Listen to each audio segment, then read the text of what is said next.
आप सभी YouTube family को हर हर महादेव, जय शिव शंभू। स्वागत करती हूँ अपने यूट्यूब चैनल पर। बहुत ही सुंदर सा कजरी गीत लेकर के आई हूँ आप लोगों के बीच में। गीत को पूरा सुनना और कैसा लगा कमेंट करके बताना। हमारे चैनल को भी अपना प्यारा आशीर्वाद देना। राधे राधे, जय श्री कृष्णा, हर हर महादेव, जय हो गौरा मैया की। डोली चढ़ी चलली गौरा गवनवा, हाय बेदर्दी सावनवा नाय। डोली चढ़ी चलली गौरा गवनवा, हाय बेदर्दी सावनवा नाय। हाय बेदर्दी सावनवा नाय। बाबा के रोवले भीगे सिर पगिया, बाबा के रोवले भीगे सिर पगिया। अम्मा के रोवले चुनरिया नाय। डोली चढ़ी चलली गौरा गवनवा, हाय बेदर्दी सावनवा नाय।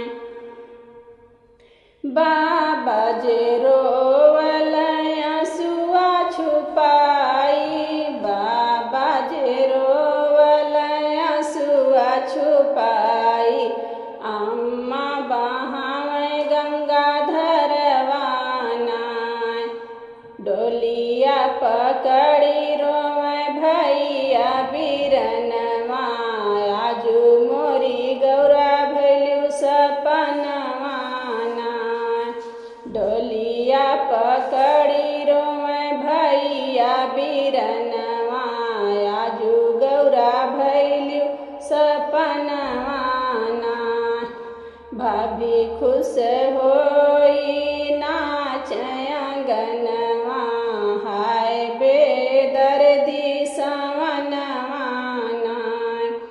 डोली चढ़ी चलली गौरा गवनवा, हाय बेदर्दी सावनवा नाय।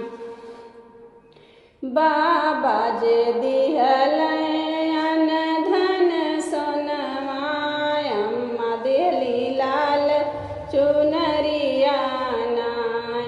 डोली चढ़ी चलली गौरा गवनवा, हाय बेदर्दी सावनवा नाय। भैया दिहल चढ़न के घोड़वा, भैया दिहल चढ़न के घोड़वा। भाभी कोई छाक धनवा नाय।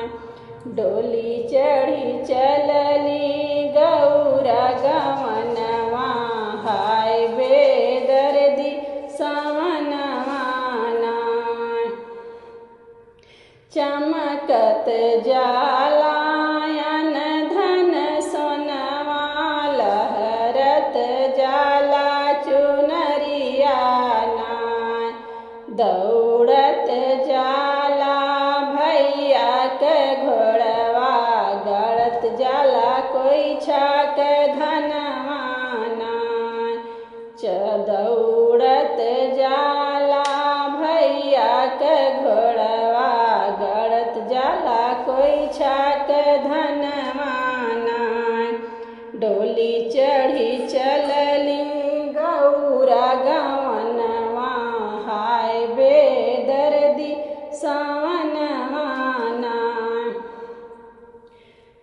मैया कहली बेटी नित उठियैहा, मैया कहेली बेटी नित उठियैहा।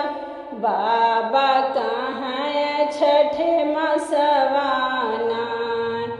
बाबा कहाँ छठ मसवा नाय। डोली चढ़ी चलली गौरा गवनवा, हाय बेदर्दी सावनवा नाय। भैया कहल गौरा काज परोजे, भैया कहाँ गौरा